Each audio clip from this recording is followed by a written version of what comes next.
search of the truth, dark, and mystery.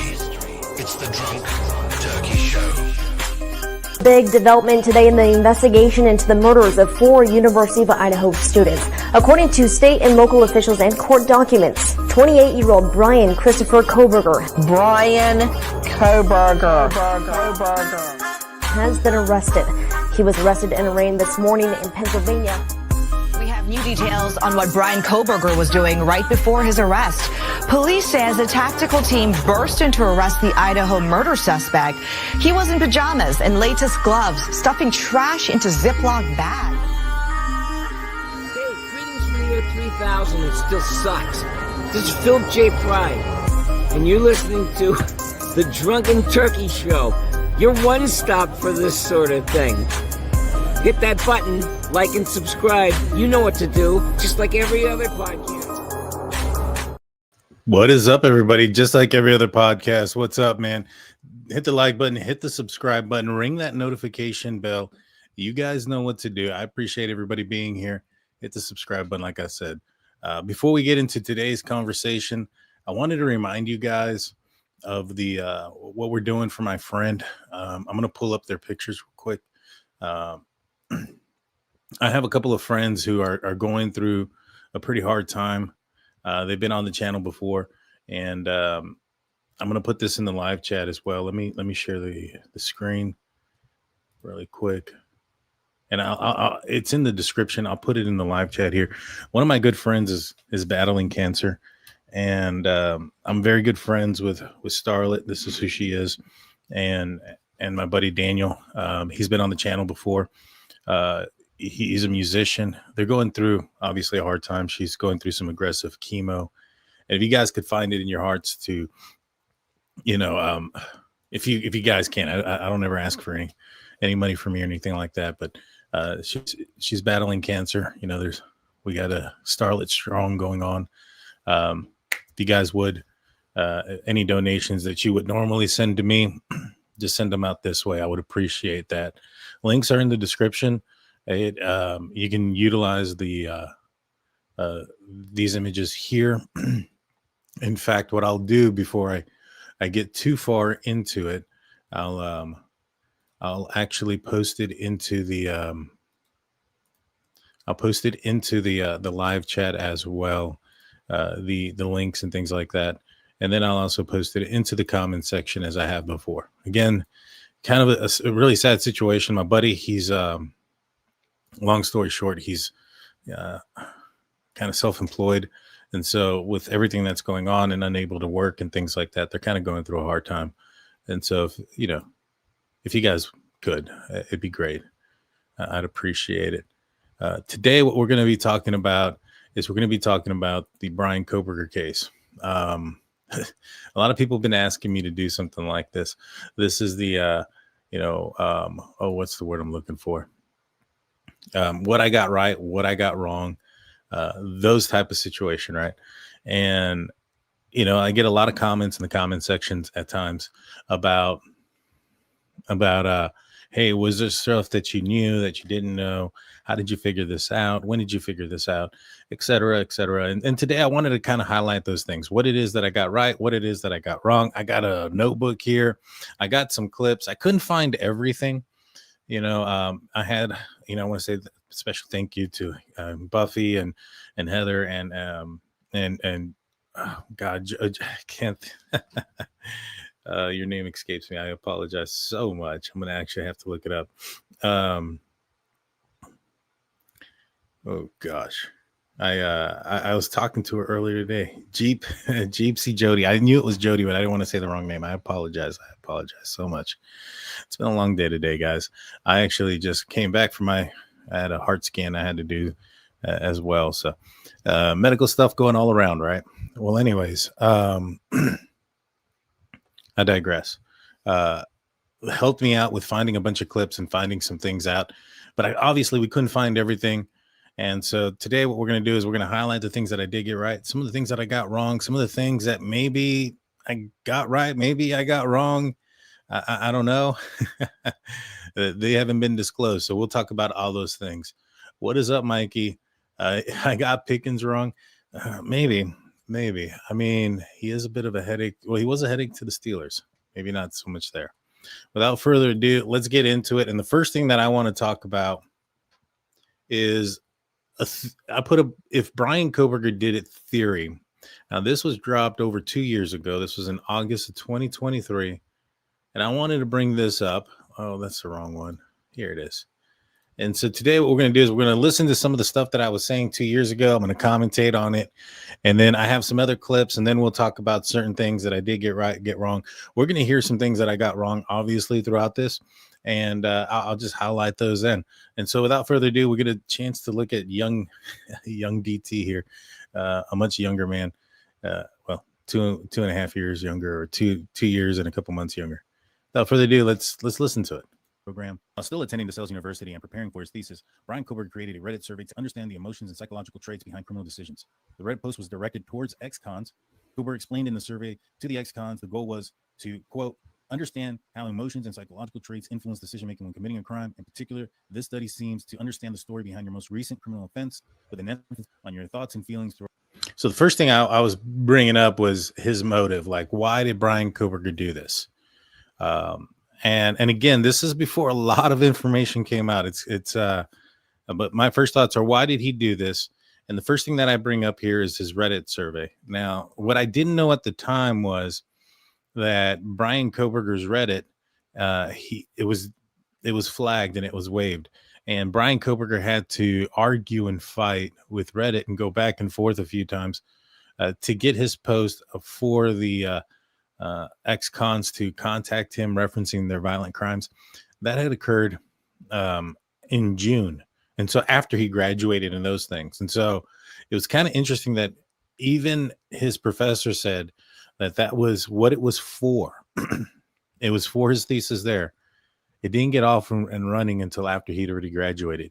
And he was pushing the issue after he had graduated to get it going. So just food for thought on that, as a possible, him wanting to be more involved with people that were like-minded to himself, especially now that we know what we know throughout the experience, end quote. Did this survey play a role in Kohberger's possible fantasy? Law enforcement seemed to think so, as the Reddit survey was brought up in probable cause and used for reasons towards his arrest. As mentioned earlier, Kohberger was recommended for the PhD criminal justice program, and in April of 22, while still attending DeSales University, Kohberger applies for an intern position at the Pullman Police Department. From what we understand, it is a requirement for the PhD program to complete the internship with the local PD. For an email. Now, I'm going through here real quick, and I just want to kind of cover a little bit about what I'm talking about. Assistantship. This is the email that he had gotten, Bryan Kohberger, referencing his internship there with WSU. Now, he had, and what I'm highlighting here, I don't let myself talk. And assisting rural law enforcement agencies with better how to collect and analyze technological data in public safety operations. So basically what I was trying to say is there was an email that had came out, and in this email it talks about the conversation that Bryan Kohberger had, and that was in the spring. And then in the PCA it referenced the article that he wrote talking about rural officers, and that was in the fall. And so I kind of deduced that there was a good possibility that he wasn't selected in the spring. We know he wasn't selected in the fall, but I thought maybe that had some sort of play into the reason why Bryan Kohberger committed the crime he did. Probable cause affidavit states he had applied for the intern position in the fall of 2022. If he had applied in the fall, that tells us he wasn't chosen in the spring. Per the PCA, a part of this fall application, Kohberger wrote in his essay that he had an interest in assisting rural law enforcement agencies with better how to collect and analyze technological data in public safety operations. A dig at local police, in my opinion, perhaps for not choosing him in the first place, showing he could hold a grudge. According to an NBC Dateline special, The Killings on King Road reported that the 28-year-old accused killer purchased a K-bar knife and sheath online through Amazon in April 2022, the same month that we suspect Kohberger was turned down for internship by the Pullman Police. Could it all be a coincidence? We don't believe in coincidences. This wasn't the first time a law enforcement program did not accept or dismiss Kohberger. We see in this article by the Idaho Statesman that Kohberger was discharged from his law enforcement training program. High school, Bryan Kohberger kicked out of his law enforcement training program after a complaint was made about him stemming from an incident involving other students, according to a former administrator at the county's technical school. An ensuing investigation took place into the incident, which Tanya Carmela Beers labeled pretty serious in an interview with the Idaho Massacre podcast. She declined to elaborate because of federal family educational rights and Privacy Act protections, but the investigation led to Kohberger's removal his sophomore year from the law enforcement focus at Monroe Career and Technical Institute, MCTI, in eastern Pennsylvania. She confirmed in a phone interview Tuesday with the Idaho Statesman. Ella Beers, who oversaw the technical school student mental health and discipline, reiterated that she could not divulge details of the incident. However, she said it was not drug or alcohol related, not violent in nature, nor did it involve academic integrity or cheating issues. She declined to identify the number of people involved, but said that the complaint about Kohberger was not filed by a group of individuals. The podcast reported that the complaint involved female students, plural students. Kohberger denied the allegation against him. Ella Beers added, he was steadfast that he didn't do it, she told the Statesman. Kohberger then switched to, he was steadfast he didn't do that one. Yeah, he was steadfast he didn't do all the things that they accused him of. Whether it was the accusations that happened later on at WSU and so on. You know, in this video, I'm trying to paint a picture, so to speak, of who Bryan Kohberger was based on the information that we knew. And I found some information even back then that kind of alluded to and pointed towards the fact that Bryan Kohberger was a concern when it came to his behaviors. There was a lot of red flags. I'd been saying that for a while. And going to what I got right, I had explained that there was some things that Bryan Kohberger was doing. Some of those things involved him blocking in women. There was a Bryan tally that was actually from a couple of podcasts that I had listened to, and that they had written down and jotted down some of the things that Bryan Kohberger was doing, including how he was treating, female professors and students and things like that. And so here I was just kind of painting a picture to that. Heating, ventilation, and air conditioning. Further down, Camilla states, ultimately, we had him removed from the program. When I look back at it now, it makes sense. Carmela told the podcast, in light of the murder allegations, not knowing what I know, then yeah, you'd be like, I can't, I'm so shocked. And in that respect, I am.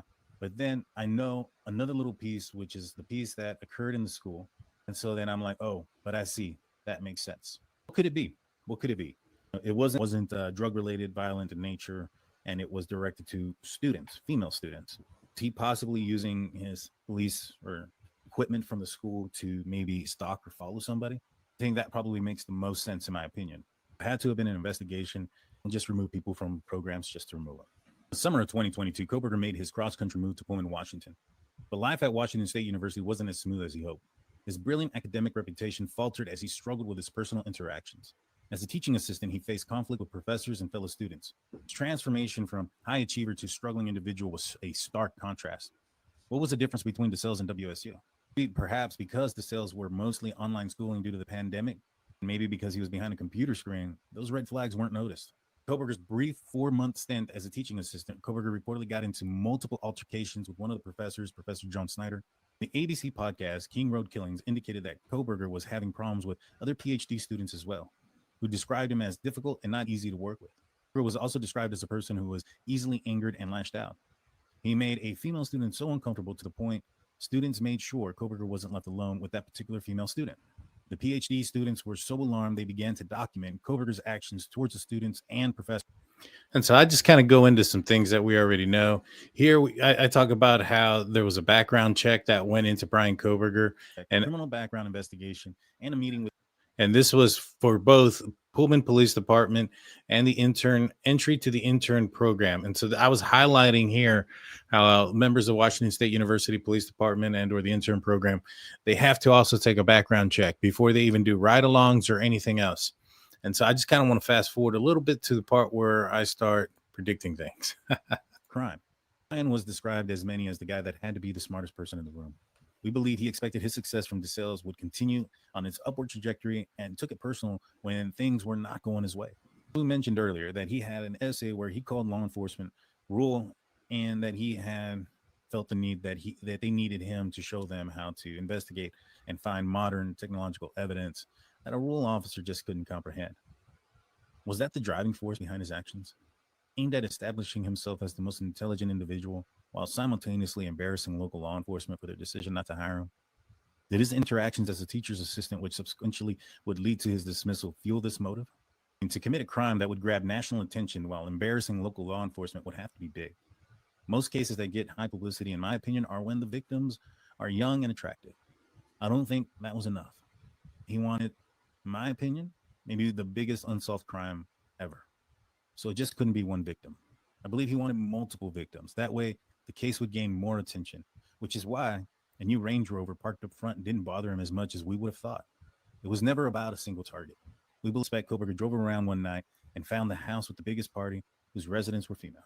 Enforcement stated that this was a targeted event and that the house was a possible target. This is how that house could be the target. What you guys are going to say? Daniel, he had so many problems at WSU, Pullman PD. Why not target a student that rejected him or embarrassed the Pullman Police Department? I mentioned Kohberger has an extensive knowledge in criminal justice and investigative techniques, so he could not target someone that would lead back to him. He chose a nearby area so it wouldn't come back to him. We also don't think he would have committed those red flags that are commonly made by ignorant criminals. For instance, we do not think Kohberger would have followed any of the victims on social media or attempted to make contact with any of them, as that would lead back to him. I do think he would have wanted to prepare himself. As evident in the PCA, Kohberger visited the area 12 different occasions. I believe he may have had some burner devices to do his planning and stalking. So right there, let me pause that real quick. So I said this over 2 years ago, that I believe that we were going to find a connection with Bryan Kohberger. And this was obviously way before Bryan Kohberger's non-connection had came out. You know, this is a long time ago. This is over 2 years ago. I said, we're not going to find a connection because of this guy's studies and understanding. My thoughts were because of the fact that he had purchased the knife ahead of time before he even moved. So the thought of maybe so much that, one of these, young ladies from the house actually did something to him personally was probably slim to none.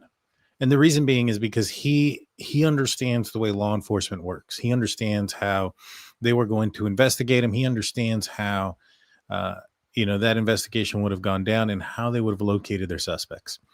And so there are several things that he would have had to have not done, or he would have had to have crossed out. So I predicted this a long time ago, that there is going to be no connection. That's what we found out. Rex Humerman avoided arrest for many years and used a burner phone to taunt his victims and his victims' families, allegedly. Given Kohberger's education in collecting and analyzing technological data, that he would not do any of his planning on his personal devices or internet that could be tracked to him. Fateful early morning hours of November 13, 2022, Bryan Kohberger alleged actions would rock the small college town and forever change the lives of Xana Kernodle, Ethan Chapin, Kaylee Goncalves, Madison Mogen, Bethany Funke, and Dylan Mortenson, and all those that love them. Kohberger's moments that night are hauntingly detailed. Per the PCA, at approximately 2:42 a.m., Kohberger's phone reports he was at his apartment in Pullman, Washington. At approximately 2:47 a.m. So that was somewhat wrong.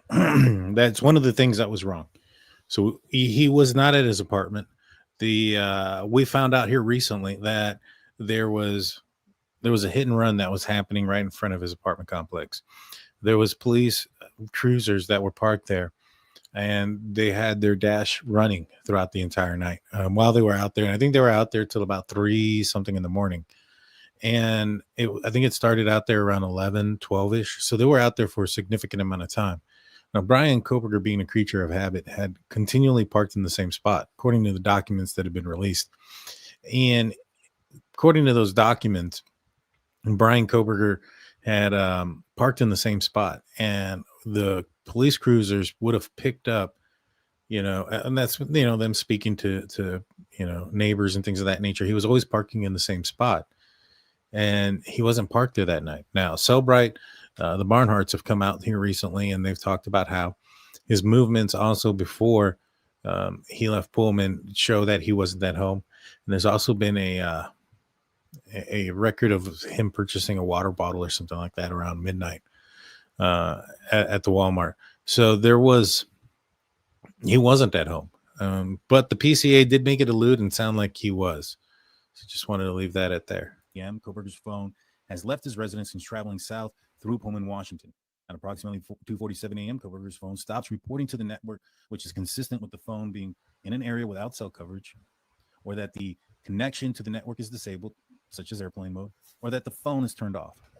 There's corroborating WSU surveillance footage that shows a water Elantra with a front license plate missing. Now, I had reported a long time ago and predicted that he shut it off, right? And the reason why I said that he had shut it off, because the other reasons didn't make any sense. As far as like for him to lose service, he would have lost service in Pullman when service would have been the strongest, and he would have gone through Moscow at some point because his vehicle was, or his phone was just south of Moscow, heading southbound out of Moscow when his phone turned on, and it didn't connect any service there. And so, I was like, hey, if Bryan Kohberger's phone went out of service, we would have to believe that his phone went out of service where it was expected to have been the strongest signal, and he would have been the only person affected by this. There was no outage that happened that night, and then he would have traveled through Moscow at some point where you would also expect the service to be the strongest, comparable to where he was the rest of the night, and he didn't have any service there. Now he then begins this weird long route out in the middle of nowhere, and in the middle of nowhere is when his phone turns back on. Where you would expect service to be lackadaily or whatever you want to call it, really loose at that point. In fact, his phone goes in and out of service throughout that entire trip because of how bad the service was. But yet, we're supposed to have believed that that was where he would have had the stronger service, I guess, than inside of the town. Inside towns like Moscow and Pullman, where it didn't affect anybody else. Just didn't really make any sense. Matching Kohberger's vehicle on camera traveling north on Southeast Nevada Street. Thank you. Northeast Stadium at approximately 2:44 a.m. Approximately 9 minutes later at 2:53 a.m., the white sedan, which is consistent with the description of the white Elantra seen on camera earlier. And so all I'm doing right there is just kind of pointing out a couple of, his route, which is what the PCA said. Around the time of the murders and in efforts to elude that investigation. And so here we go. We get into the where I predicted his route. Indian Hills Drive is located right behind the Moscow Police Department. I speculate that perhaps he drove back there. And that's go forward a little bit. Related crimes, effectively deterring parties and gas. At 3:29, the white Elantra makes its first pass in front of the. Let's see. Mentioned Dennis Rader, BTK earlier in this program. I just want to put it to a spot where we're stops and pauses for approximately 11 seconds. I wanted to pass this because this is just me pretty much talking about the PCA and how long I thought. Well, I said that he was in the house somewhere around 4:08. I think that's wrong. I think he's probably in the house closer to 4:12, 4:10, and that's kind of where I'm at on that now. And my theory kind of develops as we go along, and you're going to find out because I'm going to pull some other clips. This one's going to be by far the longest one out of one singular video. But I'm going to pull some other clips where I kind of talk about how my theory had changed, so to speak, throughout this time. But before we do, I need to say what's going on, Mike. You've been a member for 24 months. He said I picked Pickens wrong. Mark Ferris coming in for 24 months as well. Canadian True Crime coming in for a membership for 30 months. And Daniel nailed this case by Natalie and Sunshine. Appreciate that. It gets crazier. Some of the things I said. I didn't realize I said some of these things so long ago, but I've been saying them for such a long time. It's coming. It's almost second nature at this point. Between practice and play, right? Preparation and doing the crime. This is what I'm talking about, where Bryan Kohberger left the knife sheath behind, and how you guys can listen. He did a lot of things right, and if he had not left that knife sheath, I think he'd still be a free man today. I agree with that. Emotions are going through him as well during this time, and I don't find it at all uncommon for Bryan Kohberger to have left back something behind, something as important as a knife sheath. In fact, we mentioned Dennis Rader, BTK, earlier in this program. At one of his scenes, he left his gun behind. He had to go back and retrieve it and was able to do so before police were known of the crime that he had committed. I wanted to point that out. Here's seen on Linda Lane footage for the last time heading towards the rear victim's residence at 4:07 a.m. That series of turns, going in front of apartment 52, turning around, trying to park in front of the victim's residence. Thank you, Jennifer. Point turn at the King Queen Road intersection, and then coming back around and getting in view of the Linda Lane footage only took about 1 minute and 28 seconds to do. So a complete drive around from the entering from Kohberger parks at the rear end of the residence at approximately 4:08 a.m. Suspect the killer exited his vehicle with a kit in hand. Inside the kit was a change of clothes and shoes. We suspect Kohberger left these items outside of his car where he could easily access them and quickly do a change of clothing and shoes. We think he had on coveralls, which didn't allow him to put on a belt and properly wear the knife sheath. Instead, he took it in with him in his hand. Now, this is before we found out about the DNA not being found in the car. Now, me and that was one of the things that we got wrong. So, what did Daniel get wrong? I thought they would find something in the car, some sort of DNA, but we hadn't found that. But we had thought that Bryan Kohberger was going to account for this even before we found out there was no DNA, that he was going to try to minimize the amount of blood transfer from, the residence into his car. And so we had assumed that he was wearing some sort of jumpsuit of some sort. And it appears that to have been the case. We suspect that he used Van slip-on shoes because they were easy to put on and off and are one of the most common shoes to find amongst college-age individuals. Very common shoes. Anybody could be wearing them.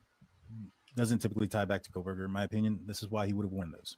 If Kohberger entered the residence through the rear sliding glass door, we think that that door was possibly left open throughout the entire time of the crime.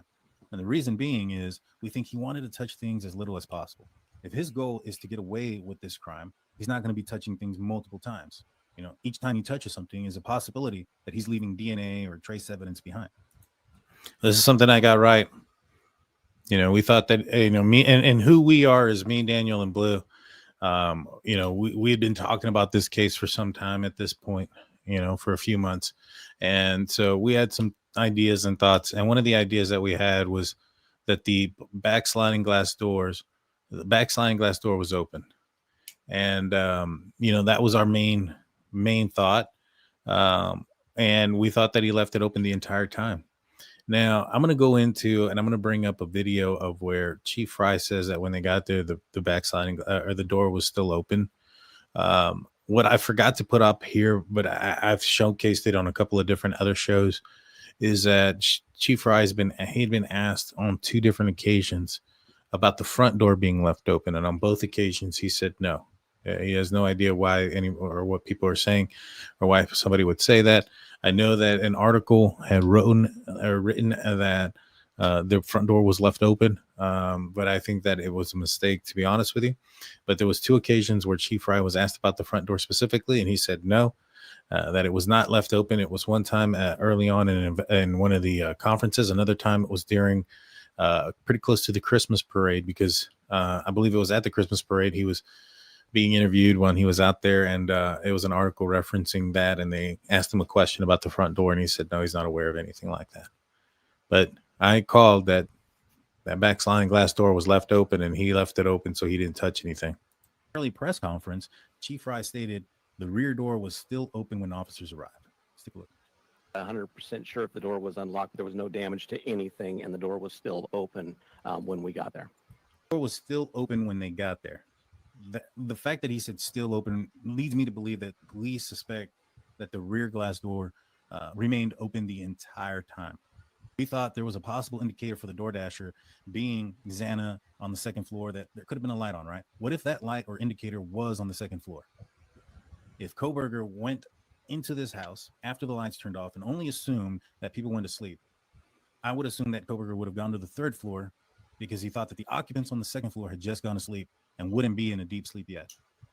As Kohberger made his way towards the stairs, we think he may have mistaken Dylan's bedroom for a closet door based on its location and in the hallway leading up towards the stairs, and is directly in front of the entrance to the kitchen. You can see from this Kula virtual tour of the 1122 King Road residence, from the back glass door, if Kohberger entered this way, and we have to remember that it was dark, in this direction towards the hallway, and saw this door here. Right, this door is very close to the stairway, is directly in front of the kitchen. Yeah, and I see you saying something about the Dickies. This was before that came out, by the way. The only thing we knew was what was written in the PCA about what the clothing in the article of what Bryan Kohberger was wearing. Yeah, he bought a beanie at one point. He also bought a balaclava mask. He also bought a K-bar knife, a knife sheath. There were some other items that they weren't able to find that obviously he wore that night. I mean, he wore something. Is it possible that Kohberger thought that this was a closet door? In fact, we've had a guest on the show that has been inside that house, and he stated himself he wasn't aware that Dylan's door was a bedroom for the longest time and assumed it was a closet. Have you yourself been inside that house? Yeah, I have quite a few times. Okay. Now, so you're familiar with the layout of the house? Yeah, for the most part. You know, I mean, the majority of the time we just hung out in the common areas. It's But three I of me. remember roughly where bedrooms are. Yeah, I remember where all the bedrooms are, like the bathrooms, the laundry room. Yeah. Would it be difficult for somebody to navigate through that house if they weren't familiar with that house, given the size of it, or maybe the items that they may have had inside of it? Yeah, because it's kind of a weird build on the inside. Like on the outside, it looks kind of funky, but on the inside too, you definitely can tell. They kind of like did what they could to like squeeze a bunch of like rooms in there and maximize on the space of the place. So like there's like whenever you walk in on the main floor and you open up like that front door, you just see like a bunch of doors all around you, and then there's a staircase. So like you pretty much have to kind of like guess on which door is the bathroom. And even I mean even whenever you know you get told where the bathroom is, it's a good chance you like look up on which door it is. So but like, some of the doors they kind of look like they're like closets or bathrooms and they're bedrooms, you know. So kind of. So that was a question that I had. Dylan's bedroom door was right there at the where the staircase is. I'm fairly positive many people pass by that bedroom door if they're going from the common areas, just because they have to go from the kitchen to that second floor living room and pass it. Would you have thought that was also a closet door, or was that obvious for the bedroom door? Yeah, for a while I did not know that was a bedroom. Got you. Okay. Like I know a lot of us didn't actually know that house held 6 people for the longest time because a lot of the bedrooms you can't tell are bedrooms. And are you talking about the one that's on the same floor that's like adjacent to like it's on the wall that's next to the living room? Well, that one, are you talking about all? Because that's where the 2 are on the middle floor. I'm talking about the one that's closest to the kitchen, near the staircase going up. Yeah, that one. Yeah, that one. If we're talking about the right one, that one especially. Even a person that was in that house, maybe only for parties and things of that nature, but in that house on multiple occasions for the longest time, thought that specific door was a closet. If what we mentioned was true, that Bryan Kohberger left a sliding glass door because he did not want to touch it or continue to touch it and possibly leave his DNA or transfer DNA behind, wouldn't you also suspect that Bryan Kohberger would not touch a door that he thought was a closet? I do. I think that's the reason why Dylan Mortenson's life was spared. What you're going to say, if he stalked him, he would have known Dylan's door wasn't a closet. What we do know is that he's been in the area 12 different occasions between July and November, which averages out to less than 2.5 times per month. Plus, at the time of the murders, So we do find out afterwards it's been like 23 times during a certain period, and it was within 100 meters. So it's actually more than that. But at the time, the only thing we knew was the 12 times. Wasn't a clear layout of the house available, such as the one that I showed you. It was only Zillow and other sites that had pictures of the house, and those pictures were out of order and hard to tell where some of the bedrooms were. You also have to remember it was dark that night. I believe that Kohberger goes up the stairs and enters Maddie's bedroom where he sees Maddie and Kaylee sleeping. Kohberger then takes his knife out of the sheath and places the sheath on the bed and begins his attack. During the attack, he forgets he brought the sheath with him. There's a lot of adrenaline, a lot of things that are going on. I think it's quite possible, like I mentioned before, BTK forgot his gun at a place. We suspect the killer targeted the areas of the victims which would prevent screaming, which is why there's no screaming heard on any of the audio. The killer then leaves Maddie's room. We suspect that Xana may have heard something or felt the draft from the open glass door and got up to check what was going on. Saw that the rear sliding glass door was open and stated out loud, "I think someone is here," as the PCA states. So this I kind of got right. I mean, I wasn't like, based on what I know now, and I kind of call it when I have Engineer Levy on, and that again was way before the problem, like before anything, when things hadn't been released yet. So I kind of called it that. I felt that Xana got up and interrupted Bryan Kohberger, and Bryan Kohberger heard. And so this was years ago when I called this out. She then turns around to head back to her bedroom and go wake up Ethan, who we believe is still asleep at this time in Xana's room. We think that Kohberger may have heard Xana say she thought someone was in the house. And as she walked back to her bedroom down the hallway, we think Kohberger came up from behind and surprised Xana as she entered her bedroom. He quickly struck Xana somewhere that may have only temporarily incapacitated her, creating a thud noise. He immediately focuses his attack on Ethan, who is probably waking up, but finding himself laying down with a Kohberger armed with a large knife over him, putting Ethan at a severe disadvantage. We think at a certain point, Xana begins to wake up. Kohberger notices and goes back and finishes his attack, leaving defensive wounds on Xana. I think Kohberger was necessarily done at that point. We suspect Dylan, after hearing noises and assuming it's common party noises, yells out to be quiet. I think that Kohberger was focused on what he was doing and may have heard the yell by Dylan, but not understand what was said. Plus, Kohberger may not have known where it came from. there was a first floor Kohberger had not yet gone to. Understanding how fast police would get there, Kohberger quickly left, possibly in a panic, forgetting about the sheath upstairs, and left Xana's room as he headed towards the kitchen to leave. As he's leaving, he sees what he may have thought was a closet door open to see it wasn't a closet, and assumes that that person that opened the door, Dylan, called 911. And so Kohberger spares Dylan's life due to believing he had limited time to get out of the area. Kohberger exits and goes to his vehicle where he has a change of clothing and changes his clothes and shoes, places the items that he used during the crime in an outdoor tough trash bag, put the bag in his car, probably in his trunk, and left at a high rate of speed. Now, the reasons why I believe that Dylan didn't call 911 at that time are probably because she did assume that it was party goers. She may have yelled out, "Be quiet." And then after she yelled out, "Be quiet," somebody's leaving, right? Now, the big problem with that is that person leaving is wearing a mask. And I don't think that, a lot of people say, "Oh, it's COVID-19, yada, yada, yada. People wear masks." But, university students, in fact, had a sticker created as part of the sticker gate in protest against the mask from Moscow. So I don't think that was a situation. I think maybe after she saw the person in the mask, things may have gotten and thought that maybe perhaps something more nefarious was happening and started to text people at that time, including her other roommate, Bethany Funke, and perhaps maybe even people outside of the house. In my opinion, if she's going to text people inside of the house after hearing some things and seeing some stuff, I wouldn't be surprised if she contacted other folks. Now, being that it's 4:30 in the morning, I highly doubt that many of those folks that she contacted would have been awake. But I do believe that as they woke up and seen these messages, and that's a possibility or reasoning behind why there was a rumor about things that were going on prior to the discovery of the bodies. And as far as why it took 8 hours for either Dylan or Bethany to make contact with someone and, eventually the police being called, and not by them, by the way, is a puzzling one. In my opinion, there's not very many logical explanations for that. Me and the guys have spoke about it, and I think we've come up with our best theory. But, without having talking to Dylan or Bethany, or they themselves not going to mainstream media or speaking with a magazine or an article of some kind or coming out on a podcast and explaining themselves, it leads to a lot of speculation and a lot of question. But the theory that we have that possibly could make sense is perhaps she did think that they were party goers and she did yell out. And when Bryan Kohberger allegedly walks past her and she's opening the door and she's seeing a masked guy walking out, she starts thinking maybe those other noises that she was hearing could have been more nefarious. I think maybe she panicked. She contacted Bethany. Maybe Bethany was also worried. We have no idea what was said there. What we do know is that per my interview with Kaylee Goncalves, she had confirmed what News Nation had stated, that it was Ethan's best friend who had discovered the bodies and called 911. What she also told me was that when he arrived, that he couldn't get through the door because that leads me to believe that the surviving roommates never saw the extent of the injuries. Is it possible that Dylan and Bethany texted other people saying, the victims here aren't responding to our text messages and just in fear do not want to leave their room? I don't know. It doesn't make a lot of sense. We'll probably won't know until trial when we finally hear what their side of the story is. Approximately 4:20.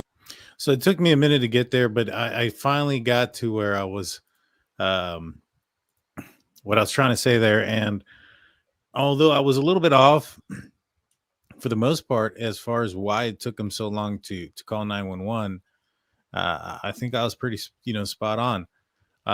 Now, Christy had told us, and this is where I was wrong. Christy had told me that, that Steve had talked to Hunter Johnson, and Hunter Johnson said that he was the person that had gone in and found the bodies. Now, he had mentioned that the door was blocked by a body. Now, I think that maybe perhaps it was just two emotional men at a very early stage in this grieving process, at a celebration of life where it was probably amplifying the grieving process. And I think they just misunderstood each other, or Steve may misunderstood, or Christy misunderstood Steve and what he said. But regardless, it kind of ended up being what it was. Now, Dylan does run down and she does see Xana, but she sees her on the ground and she can't see the extent of the injuries or things of that nature. And so she just kind of leaves and assumes that she's just drunk, which is kind of what I ended up saying. I was like, they're scared, but they don't know 100%. And so they wait until they call somebody in the morning, and which eventually ended up being what exactly ended up happening. Just another thing that I guess somewhat right, somewhat wrong. The result ended up being right. How I got there may not have been the most correct way at this point, but obviously this is over 2 years ago when I was making this. So a lot of the information hadn't come out. All we had really was like the PCA and some things that certain news outlets were dropping for the most part. I want to say thank you, Mikey. I'll make sure that they get the $10. Appreciate that. Saying no Venmo here, bro. Use this for your friend. Thank you so much. And then Sirius comes in saying, Daniel, please turn the volume up. Your clips if possible. Thank you for everything. Thank you. Yeah, I'll turn them up. I just did. Let's see. This one's almost over. I think the next thing I talk about is him returning to the scene. Now, my theory has evolved since then. Now, but you know what? Actually, I think I talk about the route that he took, which I think I got right also. I'm a white Elantra seen traveling at a high rate of speed on surveillance cameras on Willing to Drive. The PCA states that they believe Kohberger exited the neighborhood on Palouse River Drive because there's a direct path to Pullman from Palouse River that would only take 15 to 20 minutes to arrive back in Pullman. We wondered why investigators would believe he went directly to Pullman in the PCA. We know his phone comes on south of Pullman on Highway 95 after the murders, and we're knowing that he is going south and does this weird, unorthodox trip back to Pullman. Why would he do that? Or why would that be in the PCA?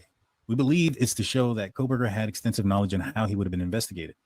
We think it's in there to show what investigators thought and what they would have done as an indication that they would have looked at the cameras entering Pullman shortly after the murders to see if a white Elantra would be seen pulling into the town from the direction of Moscow. Instead, like I mentioned, Kohberger takes an unorthodox trip to Pullman that lasted over an hour to elude that investigation. Now, this trip starts off on that back road from Palouse River.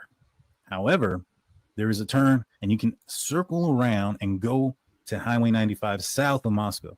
Now, I think that's done for a couple of reasons. One, there is a camera located on 95 and Palouse River Drive that he would have had to have driven. And given the fact that the probable cause affidavit initially stated that they believe that he may have gone back to Pullman, tells me that he did not show up on that camera. So he must have gone a different route. There is a route that is available that will take a person from that back road around to I-95, avoid all security cameras. As we can see from this map, this is the road that is going. This is Palouse River Drive. This is the road that has a way back to Pullman, Washington.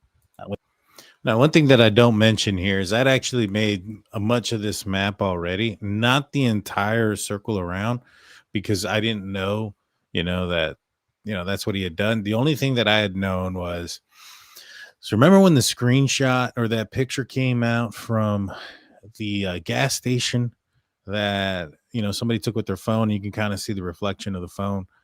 And that was like, it's supposedly sometime around 3:45, 3:50 in the morning. Well, after that came out, after that article dropped and that information came out, Moscow Police Department were looking outside where they were caught looking, getting cameras and things of that nature, speaking with different convenience stores outside of Moscow. And so what that told me there was that they had no evidence that Bryan Kohberger had left Moscow. There was no visual or any of those things. Now, there's a camera on 95 and Palouse River Drive that if he would have gone that direction, turned south towards 95, that I assumed was working. Apparently, it wasn't working. But Bryan Kohberger didn't know that. How would he have known that I mean, it's not necessarily that it wasn't working. It doesn't record. It just takes pictures of still images. And there was a different website. I think it was like windy.com or something like that you can go on and see pictures of it. By the time Moscow Police Department had found out about it, the images from that night had already been deleted. So to a certain extent, Bryan Kohberger had gotten kind of lucky with that. Now, I had come up with, because of that, I was like, all right, well, he must have left some other way. There's cameras here, there's cameras there, there's cameras here. Must have gone down south and must have turned off this way. Had no idea which way he went or anything after that, but I felt that this was the exit point that he had went. Now, once we see the PCA and it shows part of it of him going around, I fill in that area. Now, the PCA also talks about the next day, how after he leaves Clarkson, Washington, he turns his phone off near Johnson, Washington. And so I found out if there was any maps, and as you can see here, if there's any maps that kind of take, that would have taken Bryan Kohberger from, this roadway that is going towards Pullman back over to 95 or that area where he was. And sure enough, there's these few roads that I highlighted in red here that do that for us. So that's kind of where I was at on this. This ended up being, in my opinion, the route that Bryan Kohberger took to get out of Dodge. Without any security cameras, he would have to have traveled this yellow line and then continued on this red one to Busby, and then he would be just south of Pullman. However, he made a left, in my opinion, here at this intersection instead of continuing forward, and then circled back around, which brought him up in front of or on I-95 south of Moscow, Idaho. This is the cameras that I believe he would have been picked up had he gone this direction and just traveled south. Remember, there was a lot of time missing. He is seen at 4:20 a.m. leaving at a high rate of speed on Willenty Drive, and his phone doesn't come back on until he's near Blaine, Idaho, on 95 at 48. So there's a 28-minute gap there. Had he drove directly there, he would have gotten there in less than 5 to 10 minutes. Even if he would have taken this weird back road, it would have only taken an extra 2 to 3 minutes. There is still a significant amount of time. But during this unorthodox trip back to Pullman is where we believe that Kohberger may have dropped the bag containing all the evidence and pre-planned tools in a secure hidden location. So Kohberger takes this unorthodox trip, takes him a while, and he arrives at his home at approximately 5:40 a.m. And to his surprise, there's no news of the incident. Now, he understands he cannot search for the crimes on his device in case the murders haven't been reported yet. And Kohberger doesn't have his planning tools anymore to go back to a university or somewhere there. So what I'm talking about here, as far as his planning tools, and I kind of skipped forward it, during the PCA, there's this 9-minute time frame where he's not accounted for, and he's actually out there on Nevada Street. Now, one of the things that I may have gotten wrong, I don't know, hasn't come up yet, was the possibility of him breaking into the chem lab. That was something that Howard Bloom had brought out to everybody, and he had said. Now, I had heard that he had used certain things from WSU to assist him with his crime. I hadn't really heard that it was anything to do with what Howard Bloom was trying to say. He said that, and ended up being, from what I understand, not something that was what's the word I'm looking for? It didn't pan out. I don't think it was. I think there may have been something there, but it wasn't to the extent that Howard Bloom was thinking. Howard Bloom thought that Bryan Kohberger was potentially building a bomb or something like that, and that he had utilized some stuff from the WSU Chem Lab. And I had not heard that at all. And I even said, I was like, I don't know. I even told him, I was like, I heard he used some equipment possibly.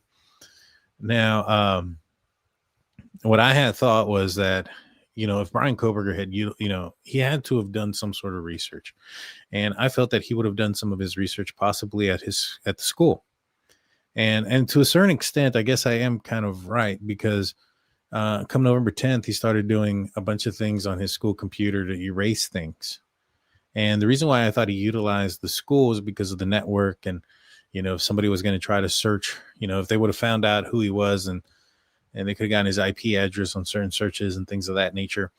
That if it traced back to his house or his apartment, that would be bad. If it traced back to the school, it'd be a lot more difficult to figure out. And so my thoughts were that he drove into that area around Nevada Street to perhaps maybe utilize some sort of secondhand device that he may have had, whether it was a burner phone, burner tablet, some of that nature that we can utilize the school's internet, and maybe perhaps do some of his stalking, whether it was following the victims online of some sort, if he was tracking them through social media, whether it be Snapchat or something, maybe perhaps he had one of these devices. And so what I was talking about as far as, the next morning not having those devices is that I strongly suspect he left all of his evidence together. And I don't necessarily believe that he had that with him, given the fact that he had so many gaps in his phone and stuff. I believe that's what he ended up using. It was just that. But at that time, I thought there was some relevance to him being around that area at 242 to 253 or something of that nature. And so, I wonder what it was. I still don't know what it was that he was doing out there. The WSU Chem Lab is there where he was at. So it did kind of make sense. Now, at this point, what I end up saying, and I'm going to pull this one off already. What I ended up saying is I think that because of the fact that Bryan Kohberger had, somebody had seen him and he had left, and that he couldn't do the searches. He couldn't search on his phone for, Idaho murders or anything like that, because if it hadn't been discovered and he's searching for that before the crime is discovered, it's a dead giveaway. And so my thoughts had, from 2 years ago, had evolved, and I had searched up I was like, you know what, knowing who this guy is, knowing the fact that the PCA says that he hadn't returned outside of that time at 9:00 the next day, he hadn't been in Moscow anymore, not returning to the crime scene when he resided so close took a lot of discipline out of him.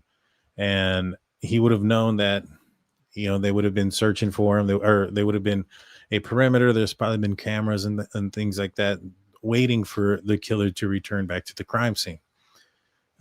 And so I was like, well, what made him so comfortable to go there at 9 a.m.? And I couldn't find the clip. I did find a clip where I somewhat talk about it after my interview with Steve. I somewhat talk about it. I say something to the effect that, oh gosh, what was it? I say something to the effect that, Steve ended up telling me that Bryan Kohberger ended up doing something in our interview, that Bryan Kohberger ended up doing something that would make people think that he had beforehand knowledge of the crime. And so I thought to myself, oh crap, maybe he did search it, and that was one of the things that I started to say, but not necessarily the case. Even shortly after that, after I was thinking about it, I was like, no, I think I'm right the first time. Because what I ended up doing was I researched it, and I found out that that Pullman Police Department and Moscow Police Department both transmit to Whitcomb 911. And at the time, Whitcomb 911 had a where you could listen to their 911 calls on Broadcastify. And so my thoughts immediately turned once I found that out. And we found out later, after he pled guilty, that he did download or search Broadcastify the night of the murders. What I ended up deducing was that the reason he was comfortable to go back out there was because he had some sort of application on his phone and he was listening to the radio, because the bodies could have been found at any point. Now, there was these fake posts that were made and spread around social media where there was somebody that had a picture of like a tripod and a camera in the back of the King Road residence or one of the neighbor's house. And they were saying, oh, I'm part of the AV class, and we had a camera facing that direction and all this other stuff. That was bullcrap. That picture was actually taken, and if you look at it, you can actually see the yellow "Do Not Cross" sign or the cross tape around the house in the bottom corner. But that camera was put out there for that for that reasoning, to capture anybody that's visiting the crime scene and stuff like that. And it was put out there after the fact, and so that could have been put up at any point, especially understanding the gravity of the crime. So what made him so comfortable to go back? And, I also go into the fact that what made him so desperate to turn his phone on when he did. Dylan Mortenson seeing him, told him, and maybe even him hearing her, that somebody was aware of his presence in the house. And the most logical thought would have been that that person would have called 911. And so curiosity killing the cat, so to speak, he couldn't handle it and turned his phone on to listen to the Broadcastify to see what was going on. Maybe that's what Steve meant, is he's turning on his phone and putting on Broadcastify to listen to dispatch shortly after the murders, before anybody has known that the murders occurred. And only one person knew that one of the surviving victims had seen the intruder to have known to have turned on the Broadcastify. All right, so let's see what else I have here. All right, I'm just going to play these wherever they may be, and we'll see what happens. I don't know what's on this one. This one's the next one. Here. This one's the next one. All right. This one was funny. I didn't expect this one. You should look. Wow, that was really loud. Hold on. Interesting. should look. Yeah. I would look. Absolutely. Because I mean, it could be nothing. I mean, he could be listening to, Almost a Woman by Britney Spears, and Oh yeah, this is when I called. So we're talking about Bryan Kohberger's headphones, and this is where before the Dateline came out and said he was listening to Britney Spears. This is where I called that out. I guess wouldn't we have to know ahead of time for them to know to look at his soaps, or do they take a note of everything, or will they just look at soaps and be like, yeah, that's just soap? And I was talking about here. I was also talking about Bryan Kohberger. So his face looked like real soups in this selfie. His face looked kind of shiny-ish. And in the movie American Psycho, Patrick Bateman starts off the movie. He's working out. He's talking about his regimen. And then he talks about these soaps that he's using and stuff and putting on his face. And as he's peeling off this mask that he creates, he's talking about wearing a mask. But the mask that he's referring to is a mask of pretend, because he has no feelings and this, that, and a third, which I found eerily similar to what Bryan Kohberger wrote in his Tappa Talk, which to me told me, that along with, remember the Tinder girl, the date there? I told you guys that whole birthing hip stuff was from another movie. That was from Dark Shadows with Johnny Depp. He says that about another woman. He's a antisocial vampire from the 1920s or whatever, or 1820s or whatever. And, he's that's what he says. He's like, oh, she's got great birthing hips or whatever the case may be. When that story came out, I had even said, I wonder if they were watching that movie or if they were watching like a Johnny Depp movie and they were talking about it. But this guy seemed to be, into movies and things of that nature. Then I see the Tappa Talk and how closely related it was to the monologue with with Patrick Bateman and American Psycho. And then I see this image with him with the headphones. And what I had said was, I wonder if Bryan Kohberger was listening to Huey Lewis, because in the movie American Psycho, Huey Lewis plays a role in what Patrick Bateman, the serial killer in that movie, listens to. Which was loosely based off of Ted Bundy, which one of the other things that I called, by the way, was that Bryan Kohberger had an infatuation with Ted Bundy. In fact, when the alibi came out that he was at the Wildlife Park, I immediately connected the fact that that was the location where some people believe Bryan Kohberger dumped his first victim's body at the Wildlife Park, Joyce LePage, back in the early 1970s. And sure enough, there's an infatuation there. I talked about it. I said, hey, he's paying homage to Ted Bundy. We find out that he takes this weird trip back, cross country, going through the Grand Tetons and then going through Colorado.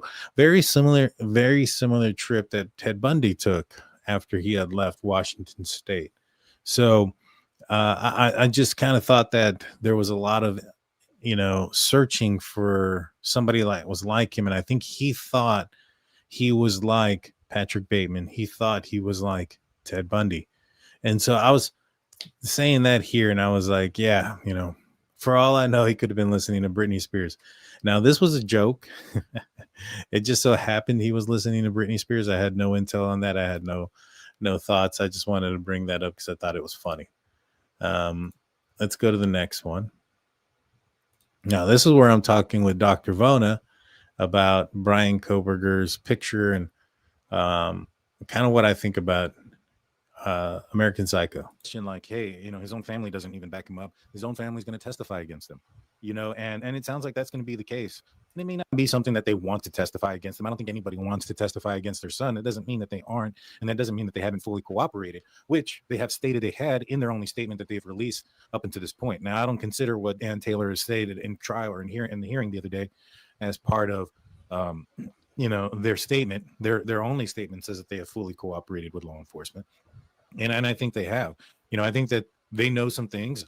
You have some warrants that are looking at specific dates, between March 20th and March 30th, 2022 for the knife sheath and sharpener on Amazon, and the purchase of a gift card, which I brought up. I told everybody about this gift card being a thing back about a year ago in May. I believe it was May 14, 2024.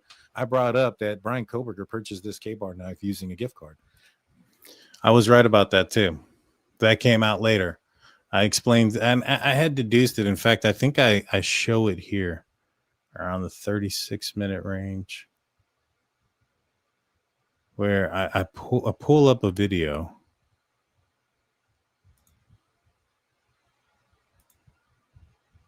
That'll be interesting. I don't know what's going on with the sound here. Back on. Mother of Cycle Breakers 199 says, I wonder if his parents recognize the sheath. Well, here's what we know, right? We know that there was a warrant for Amazon a long time ago. And this warrant was before the arrest of Bryan Kohberger, and it was before the IGG and all that other stuff, came in on December 19th. They had the results of that warrant before. And none of those knives and knife sheaths pointed at Bryan Kohberger at that time. So what does that tell us? Well, also, we have to know, we also have to believe, we have heard rumors that law enforcement has found a receipt or a proof of purchase of a sheath and K-bar knife from Bryan Kohberger. Now, if he didn't show up on the, it's basically, I just kind of go into more detail on how I deduced that Bryan Kohberger utilized a gift card. And I was 100% correct on that as well. I want to say thank you to Mary Buckles coming in with $19.99 for your friend. I'm sorry, and my thoughts and prayers are with y'all. You are a great friend. I appreciate that. Thank you, guys. Yeah, my buddy, I've known him for almost 20 plus years now. And it's, I've known Starlit for about 7 or 8, since they've been together. And, good people. Her father just beat cancer, and now she has it. And she's a fighter. She's going through a very aggressive chemo, which has caused her to lose, obviously, her hair. And she's gone through some infections because of it. They may have to actually taper down the chemo a little bit because she's been kind of sick. And because she's been sick, my buddy Daniel hasn't been able to work. And, when you're not on like a W-2 type of job where you get sick leave and stuff like that, those things take a toll. So I truly appreciate what everybody's done tonight. Thank you. We got Kel coming in with a membership for 6 months and gifting a One Drunk Turkey Show membership. Thank you so much. U.S. Tragedy says, I guarantee the calls to JD were about Murphy's missing 3 hour. Not necessarily. From what I understand, that those calls were and this is from the family. They were her trying to get back with Jack, telling Jack that, hey, we share a dog, things like that. All right, so let's remove this one. Let's pull up the next one. What else did I get right? What else did I get wrong? Will it ever stop? I don't know. Turn off the lights and I'll glow. Sorry, I'm pulling up this stuff. So here we go. This is the next one. And it went awry. As far as leaving the knife sheath behind, I don't think he did it on purpose. The main reason behind that is that at 4:17 we hear the what's going on in Xana's room, and at the same time Murphy is barking outside. So the only way Murphy could have gone outside is if the back glass door was left open. Now, when I found out about that, initially that went through my mind, and then we also had that May 2020 document that Kohberger wrote where he was talking about not contaminating the scene. The first thing that went through my mind was that the person that committed this crime was very methodical, and he took the time to think about everything. The reason why you only touch the door once is because every time you touch it after the fact is an opportunity to leave DNA behind. So you open the door once, you leave DNA behind, you close it, that's twice, you open it again to leave, that's 3 different times. And on the third time when you're opening it to leave, you just exhausted yourself. You possibly are breathing heavy, you're sweating, those type of things. And if that's the most opportune time to leave DNA behind. And when you go through that May 2020 document that he wrote, he specifically said, go check the doors, doorknobs, stuff like that for DNA as the person was leaving the house. So for those 2 things to have happened, those were 2 huge clues for me that told me that this guy was very conscientious of not leaving his DNA behind. That tells me there's no way he would have left something else behind on purpose, something that he would have touched. I'm referring to the knife sheath. And what I'm going to get here too right now is, and you guys can go watch this. What's going on, Dr. Vona? So here I told Angelina Levy my thoughts that Kaylee may have been the target. And what I had said was Murphy was the clue. And, we found out in our early docs or in document right around this time that Dylan's statement was that she had heard who she thought was Xana going up the stairway with Murphy. We hadn't heard that part before, that it was with Murphy. And so we had just recently found out that it was with Murphy, and it immediately made me change my entire theory. Because I follow the evidence. And so, if the evidence points in one direction, as soon as something else pops up, immediately, really quickly, if it dismisses what I thought, it dismisses what I thought. I don't hold on to a narrative. I don't stand on a hill that I'm willing to die on any of these things. And so in this scenario, once I found out that Murphy was the reason why, or that Dylan heard Murphy and Xana go up the stairs, that immediately said, all right, this is what happened. Bryan Kohberger went up the stairs. Murphy, if he's going up the stairs, he has to come down the stairs first. And so what I had said was, when they and we found out later that the doors were open. We found out afterwards that all the doors with the decedents were left open. And we found out also here recently on a court document that was just dropped the other day that Murphy was found on the bed, as it was said before, but this is documented now. And then we also have body cam footage of when they walked in and Kaylee's door is 100% open. And so when I found out that Murphy was going up the stairs, he had to have gone down the stairs. And so my thoughts were, Bryan Kohberger went up the stairs, there's no, and we also found out later after this that there was no blood on the doorknob, or anywhere near the door frame or anything on Kaylee's room. My thoughts were that Bryan Kohberger went up there, opened the door to Kaylee's room first, didn't see anything. I think that, the crate that Murphy was in was supposed to be right behind the door. Now, I think the crate door obviously was unlocked or open for him to have gotten out, but I think there's a good possibility that's where he was staying at, or maybe he was on the floor just on the other side of the bed where Bryan Kohberger didn't see. But he opened the door and he left it open because that's his MO. Everything he's touched, where all the bodies were found, the doors were open, the back sliding glass door was left open. Doesn't touch things more than he needs to. So he leaves it open, goes into Maddie and Xana's room, or Maddie and Kaylee, Maddie's room where Maddie and Kaylee are. Murphy runs downstairs, and this is what interrupts Xana. Xana's on TikTok, and she's, doing her thing. Murphy comes in there, and she takes Murphy up the stairs. Now, what Dylan says she hears is Murphy, what sounds like Murphy playing with Dylan. What that probably is Murphy not wanting to go back up the stairs, and Xana trying to take Murphy up the stairs. And so he's jumping around because he's unwilling to go up there. And during this process, she may have seen the back sliding glass door. She may have even heard the disturbance upstairs. But at some point, there was in my opinion, on that stairway was an encounter. Now, the reason why I believe that is because, one, Dylan has now, after this, had, once Bryan Kohberger pled guilty, we got to see the dash cam footage, or the body cam footage of Dylan and her interviews and things of that nature. What she said was that she heard Xana scream, "Someone's here," but she thought it was Kaylee, and then run down the stairs as fast as she could.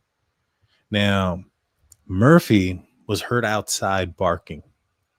And so what that told me was that if Xana just turned around and ran and there was not an interaction, I would assume that Murphy would have followed her into Ethan's room.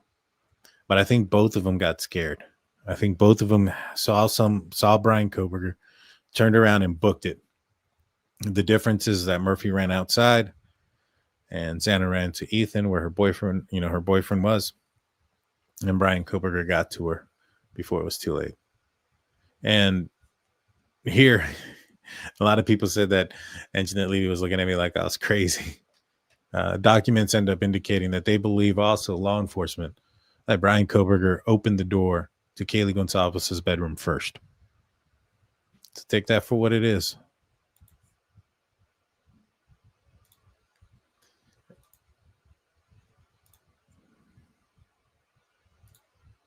Oh, this one's interesting too. This one is, this one's 7 months ago. 7 months ago. Let's tune in on this one. Oh no, wrong button.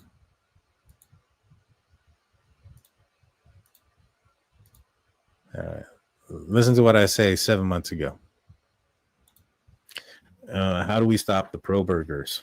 Liking this content, subscribing, sharing it, getting it out to as many people as possible. At the end of the day, when the truth comes out, they have nothing else to fall back on. You know, the only thing they can fall back on is typically things that aren't out yet, right? Like this purchase of the Amazon knife. And that is still the way to stop the pro burgers, by liking and subscribing. So make sure you guys do that, please. Or the gay bar knife on Amazon. It's obvious that it was found. It didn't take much to figure it out that receipt was found and the purchase was found. It's been disclosed multiple times, but since it wasn't officially out like it was, they felt like they could say, well, it's not official, so it didn't happen. And so they can say, well, I still believe that he's innocent because he didn't buy it, even though it's fairly obvious that there was evidence to prove that he did. So they'll keep falling back on things until eventually there's nothing else. The guy probably ends up taking a plea. 7 months ago, the guy will end up probably taking a plea. Called it. There's one more I want to bring up to you guys, and this one's with Dr. Vaughn, and I meant to put this one up actually earlier. Let me make sure it's not too fast. All right. This is my opinion, my theory, my thought. I felt like this image here looked very much more, but 6 months ago, similar to this image here, or when Patrick Bateman was trying to, take the life of somebody. I mean, there's another one where he's in headphones as well. Do I read his feeling thing, right? Where he was saying he lacked feeling. He thought himself as an a-hole. He sees people as a sack of meat, doesn't have, all these things. It was very, very similar to the intro of American Psycho, where Patrick Bateman is talking about his lack of feelings. I couldn't help but think that maybe he took inspiration from there. It's the intro and the outro, Daniel. I will tell everybody here, Daniel, I don't know if it's just me, but Daniel definitely made a connection that I hadn't heard any other content creator before make. So last time I was here, Daniel brought up about American Psycho and asked me if I had ever seen it. And yes, I had seen it, but it had been years. So after the show, I went back and I rewatched it, you guys, and Daniel hit the nail on the head. So what I then did was, for tonight's show, was I went through and I got, because a lot of the other person that people always are comparing him to is Ted Bundy. So I went through and I did the psychological traits of Kohberger. I even added Dexter in at one point, Ted Bundy and Bateman, and you were right on. So if one of my very first video on YouTube is called Do They See Me Now?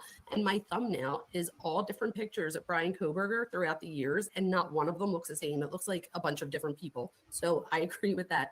And then the middle was his eyes, and you see the Idaho students in the background. And the whole point of the video is that he doesn't have an identity. So he tries to do all these different things in life that usually people get a lot of praise for, things like that. And it's just as if nobody sees him. So Do You See Me Now is that thing that I don't have an identity. And in the very opening and the outro of American Psycho, he literally talks about how he has no emotion, how he doesn't feel like he's, he pretty much talks about it. He doesn't have an identity. And I don't know if you took notice, but I got chills at the very, very end in the final scene. If you look at the door behind him, it says something like something about there's no exit. And when I looked into it, because I always know with these movies like The Shining and stuff, that there's always different meanings that, we don't always catch. And here, the whole point of that with the book was that even after everything, so even after he kills and does all these things, he still feels like he confessed and that nothing changed.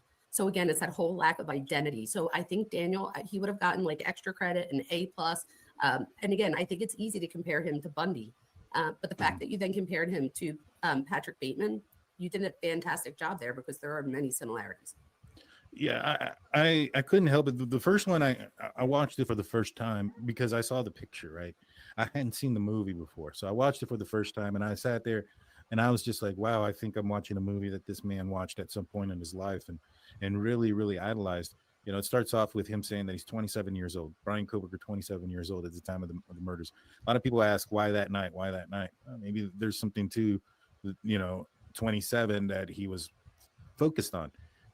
It talks about, when he pulls his face off, Patrick Bateman in the movie, he has this wax, and his face is super clear.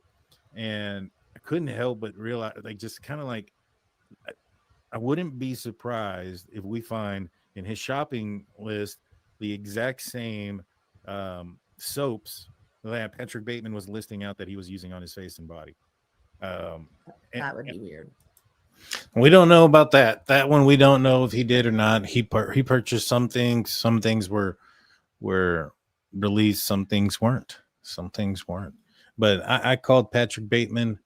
I said that this guy idolized them and that this was a big influence in his life. And we find out after the fact. Even Steve had sent me a he sent me a text message saying "Psychic Daniel" with a question and an exclamation point, because it was reported that Bryan Kohberger had told his cellmates that his favorite movie was American Psycho, and then the Barnharts pulled out a bunch of still images from the movie American Psycho off of his phone. So I mean, all these things, like I didn't get everything right. Some of the things I did not get right, and I'm going to go through some of the I'm going to go through the things I didn't get right, and then, well, you know what? Let's continue with the things I did, and then I'll finish off with the things I didn't. Let's see what I got right. Oh yeah, the profile. I said this early on that while everybody was looking at Jack DeCore, obviously I looked at him at first too. He's the ex-boyfriend, things like that. But I had said that, hey, when it comes to a situation like this, where you have a crime where if Jack DeCore had committed this crime, it would have been an act of, crime of passion, so to speak, a lot of not a premeditation. Those type of crimes usually have things that make them very easy to solve. And, like in that scenario, I said this throughout the entire time. I said, the longer it takes for them to get somebody, and this was after a couple of weeks, I was like, if this was Jack DeCore, they would have arrested him after the first 2-3 weeks. There's no way. All the information, all the cooperation and everything else. It's kind of like the Jack and Lily case I'm talking about, where they have cooperated probably about as much as what Jack did. And if there was evidence there, they would have arrested him, right? They would have found it and they would have been arrested. The longer it took, the further away, to me, it felt that the perpetrator was from the inner circle of the victims. And that ended up being the case. It was an outsider from somewhere completely different. I had said not a drug house. So a lot of people were saying that it was a drug house. We had WSU Mom Kim, who was coming up here, saying it was a drug house. We had been doing our damnedest, me and Hyman Blue, to say that it wasn't. It didn't make any sense. The cartel angle didn't make any sense. We'd constantly said that, this house just didn't make any sense to be a drug house. We often said that, hey, could there have been drugs taken? Could there have been party tricks and things of that nature? Because it was a party house? Maybe, perhaps, possibly, more than likely. But was this a place where they killed a bunch of narcotics and things of that nature? And we said no. There was no way. That it just didn't make any sense. There was so many people that were at that house the night before that it didn't make any sense that would be some sort of house where they were holding a large quantity of drugs. The drug dealers and cartels wouldn't allow things like that. Let's see. There's usually, if there's that amount of drugs and stuff, there's like armed people in those houses too. Motive and how he met the victims. I'd often said that, and we heard it earlier, that I didn't think that we were going to find a connection because of his background. And even though he may have felt a certain way towards specific people, he understood that if he targeted somebody that could track back to him, whether it's a professor or some of the students that he had taught, that it would be pretty easy to track back to him. So he chose some folks from a nearby town that was still outside of his town, that went to school at a different university and completely separate from his from where he was staying, to try to separate and distance himself from being caught when they were doing their background checks or their victimologies. I was right about the traffic stop. I had said early on that the traffic stop in Indiana was not an FBI sting. I had put and said that if the officers had approached that vehicle and knew that this person was a suspect of a quadruple homicide, they would not have been leaning inside of the vehicle in the manner that they were. They were too relaxed, too calm. Even if they knew that they were pulling him over for that and they were just there to look at his hands, as what a lot of people were thinking, Bryan Kohberger would not have known that, and the officers would have known that they wouldn't have known that. And so even though you're not arresting him for that crime, that person don't know that. And if this person committed a horrific crime and he's getting pulled over not just once but a second time in quick succession, you don't know what's going on through that guy's mind, and he may get desperate, and you don't want to go in there with your hands kneeling in and your head kneeling into the window talking like it's your buddy, and something happened. It's an officer safety issue. So I had called that out a long time ago as well, that the traffic stop had nothing to do with anything else. Disturbing behavior at WSU and reported by students, I called that. Broadcastify, I called that. I called that the IGG was not going to have any effect on the case. I even had an opportunity to speak with Miss Vargas, the defense witness on the IGG, and got her to agree that there isn't a violation of the fruit of the poisonous tree when it comes to the IGG and the STR profile, because those are separate, and that the STR profile came first. And so even if they did something wrong with the IGG aspect of it, the only thing that would have been thrown out is the IGG stuff, which was not being used in court to begin with. They were utilizing the warrant that they got for Bryan Kohberger's buccal swab to match against the knife sheath, not what they utilized to create a family tree. So I had called that wasn't going to go anywhere, and it didn't.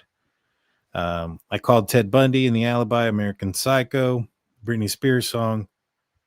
Let's see, the target, and taking a plea. So those were the things that we covered also, and some of the things that I did say. Some of the things I did get wrong. DNA in the car. I said that even though I knew that he had probably dextered out his car and prepared himself and had 7 weeks to clean his vehicle, I still felt that there was going to be something to be found, and that ended up not being the case. The sister calling FBI. I honestly thought that his sister called the FBI. Now, the reason behind why I thought that was partially because of Howard Bloom's reporting. Howard Bloom had reported that the Gonzales family had made contact with somebody who had information from the grand jury, and that they were on the verge of making contact with a witness, and that they were stopped by the FBI. And it just kind of seemed like Howard Bloom was alluding to that being Bryan Kohberger's sisters, or one of them. Now, I never asked Steve or Christy because I honestly thought that was the case, and I didn't want to ask that question because I didn't want to know the answer to it. I don't think it's the case. I don't think that's what happened. I do think that his sister and his family did cooperate to a certain extent. They did speak on certain things, but I do not think that she called the FBI. The Cam Lab break-in, there's no evidence of it to my knowledge, so I'm going to call that as something that I called that was, well, I mean, I didn't really call that myself. That was more Howard Bloom, but that was something that was said. One of the other things that I had said that didn't come, not necessarily to fruition, but we don't know for sure, was that Bryan Kohberger had an app that he had utilized to stalk, allegedly. I don't know if this is true or not, but he supposedly, and I'd heard this through a couple of people, that he had an app that would give people's location similar to like what Snapchat does, and that he had installed this app. It was like a Wi-Fi army or Wi-Fi army or something of that nature.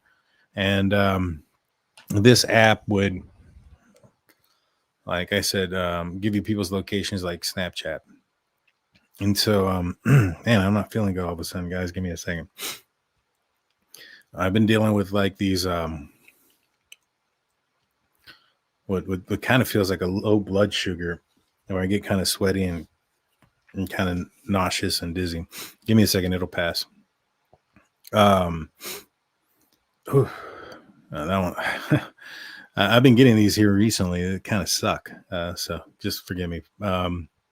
It's passing. So, in the end, I like I said, these were the things that I called. The things that I didn't call, there were a few of them, or things that I got wrong, but nobody's perfect. You know what I'm saying? Now I'll answer a couple of your questions, thoughts, and comments. Let me know what you guys got. Put a couple of stars in there, and that way I know you're talking to me. Sherry goes, DT, how do you feel about them saying that Ethan was asleep but had defensive ones? Well, the fatal blow was to his neck, clavicle area, from what I understand, and he was facing face down. So my assumption is that the attack probably wasn't there initially. I think, and don't get, some people confuse defensive wounds with fighting back. Defensive wounds could have merely just been his arm up at one point, just to block. And there's some cut wounds on the arm, things like that. So to me, I think it's possible that he was asleep when the attack started. Was he asleep throughout the entire attack? And what this also means is that it probably wasn't as fatal as quickly as most people thought it was. It may have taken he may have been able to have lifted his arm or turn or do something to defend himself for at least a short, brief period of time. And even at that, that could have been a really, really small period of time. All right, so let's see what you guys going on. Wi-Fi Army was a location-based stealth game. There you go. Well, that's the app and the thing that I heard he had put on a couple of girls' apps or on phones. Now, what I couldn't determine is if from what I understand is this possibly was the reason why he got kicked out of school back in high school. I also heard this was something that happened in Northampton. So I couldn't tell you. I do know that he had an email address that was very close to this that he may have been using. Go to a Dr. Daniel. Maybe. Too much schooling for being a doctor. Brian subscribes to a developer of Wi-Fi Army on his YouTube account. I didn't know that. You got a lot. Right. Thank you for always being fair covering this case. Much respect. I appreciate that, Kel. Thank you. Thank you. I want to weigh in on this one when we go live. Let's do it. Let's do it. Whenever we go live again, we'll talk about it. What we got right, what we got wrong. Injuries to one's hands does not automatically equate to defensive ones. No. Let's see. You're correct. He might have stirred slightly, but didn't have a chance to fight back. That's my impression. Anyway, that's kind of where I'm at, too. Get something to eat. I'm trying to not eat as much, especially late. But I've been dealing with that for a minute. These blood sugar attacks keep coming and going. They keep coming here more recently. Daniel, you do an excellent job not jumping to conclusions, but coming in into ideas due to your knowledge and experience. I appreciate that, S-Dubs. Thank you. Thank you. Oh, no, go to a doctor. I have. They gave me this thing I was supposed to prick on my finger every time I got one of those. And what ended up happening is my blood sugar was normal when it happened. And so the doctors feel that my blood sugar is spiking and then dropping really fast, making me feel this way. It happened the first time probably, I don't know, about 4 or 5 years ago. I've been dealing with it since. Can't really figure it out. I was actually going to Corpus. Me and the wife got on the Lexington, and then all of a sudden, I got like super sweaty. Like I just start pouring and like nauseous, and I had to go up to the side to throw up, and I just felt like delirious, almost kind of just super dizzy and nauseous. And my wife ended up bringing me some chips and a soda, and I started eating it. Oh my God, just the world just started to calm down. And I've had to deal with that back and forth. But I am actually seeing a doctor. I'm seeing a cardiologist for some other stuff that's going on medically. For those that know, my grandfather had a heart attack, and then my father had open heart surgery. My grandfather on my mother's side had the heart attack. My dad had some issues in the I haven't even told anybody this. I've only told certain family. But my dad, everybody knows about what happened to my dad and my grandfather, but nobody knows about my situation.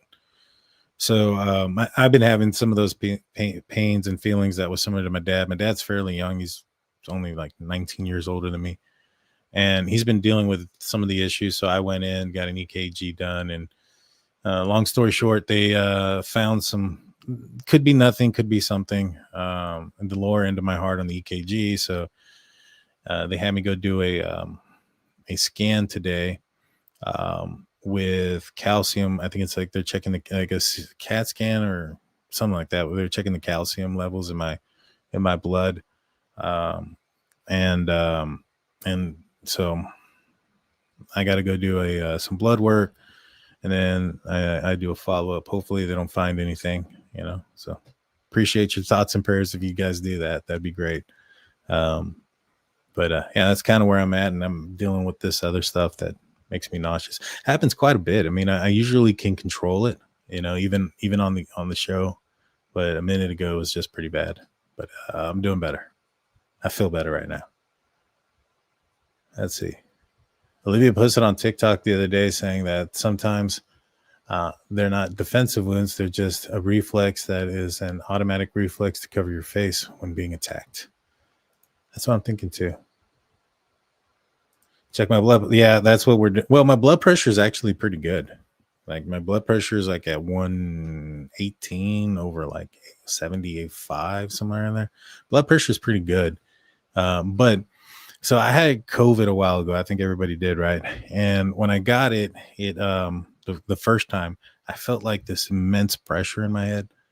Ever since then, I get that also every now and then. So they're checking my cholesterol.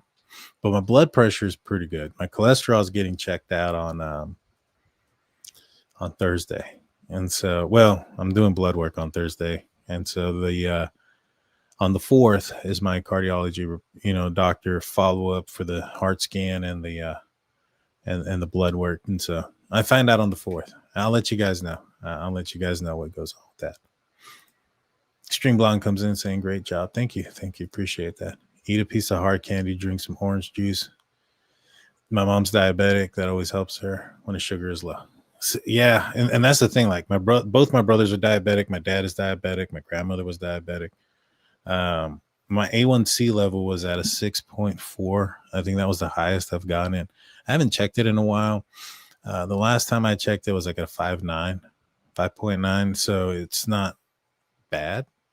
But like my brothers were like in the 9-10 range, so they had serious stuff. So they've all, for my brother, my dad, my two brothers and my dad, all three of them have it somewhat under control. My dad has some other medical stuff too, but he just had open heart surgery and he's doing a lot better. For those that have asked, he's doing way better. My grandfather's doing amazing as well. At the end of the day, my dad's cardiologist kind of told him like, hey, if everybody's going to have to go through it eventually. Sometimes it's genetic, sometimes it's what you eat. If it's genetic, you can prolong it, but you eventually got to go through it. And given that it's happened on my dad's side with my dad and on my mom's side, and then so my dad was, man, I'm getting all personal now, guys. So like my dad was like adopted by his grandparents, and so like we don't know, or I don't know, like my dad's biological father's side very well. And from what I understand, talking to my dad throughout all this, is what he found out is heart problems follow there too. So yeah, that's how it is. Who is Papa Roger? I have no idea. I said for the longest time, I didn't think it was him, Bryan Kohberger, because to me, that would have gone against what I thought that would have gone against, like, for instance, him never going back, him being disciplined in so many other aspects, to have been Papa Roger. Although I do think that just like he turned on his phone, curiosity killed the cat and stuff, you can only handle so much. But to me, that would have been a modern way of involving yourself or inserting yourself into crime. And I think he would have been smart enough not to do that.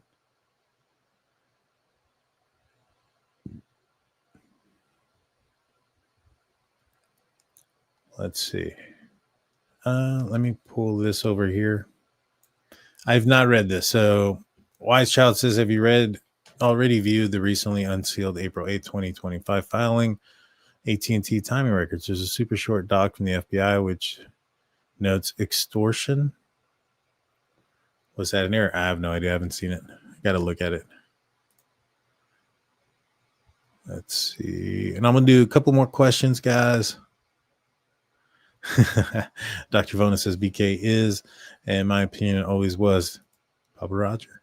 I mean, AI thought it was Papa Roger. So, could be. Do I think that Papa Roger could have been a Fed fishing? Maybe. I mean, he was being argumentative. Maybe he was trying to draw out somebody like Bryan Kohberger. That's possible. Get some things right, see if they can scare him, things like that. Extortion. Yeah, I don't know what that's about either. I was thinking it was a mistake, but definitely look. I'll take a look. I'm not familiar with what's going on there. Your Google Earth searches were good. Oh, it's Dr. Vona. Yes, heard your Google searches are good. Let's see. Let's get some more likes, guys. Let's get some more likes. Wouldn't a DNA test tell you a lot about your health, like 23andMe? I've done Ancestry. I got to go back and look at it. I found out that I'm a mutt from all over the place. Mainly, I had indigenous like 40% or something like that, 37%. Then I had like Spaniard, Portugal, Basque, Spain, basically around that like area around there, around Spain. A lot of family, I guess, from there, for whatever that means. Which the crazy thing about the Basque folks, apparently they believe that Basque is the descendants of Atlantis. Go look that up. I don't know how true it is, but that's what I found when I looked in it. I was like, what is Basque? They have their own language and a bunch of other things that isn't I guess bound by any other language, that doesn't derive from any other language. And apparently there's something to do with the lost city of Atlantis with it. I don't know. Food for thought. Go check it out if you're into those type of things. Well, that's going to do it for me tonight, guys. I'll be back on probably tomorrow night. I will see you guys then. Please hit the like button. Please hit the do I like fish? I kind of do. But I don't eat fish as much as I should. The fish oils are really good for you, and I probably need to eat more of it. There is this way of cooking a fish that is at this place called Mambo out here in San Antonio, and they grill it or fry it. It's probably bad. That's probably why I got to see a cardiologist so soon in my life. But they fry it, and it's freaking amazing. And so, yeah. But you guys be great. I'll see you guys tomorrow. Let me know in the comments section what you guys think, about what I was right and what I was wrong about. I'd appreciate it. I'll be back tomorrow night. You guys have got a great night. Peace out.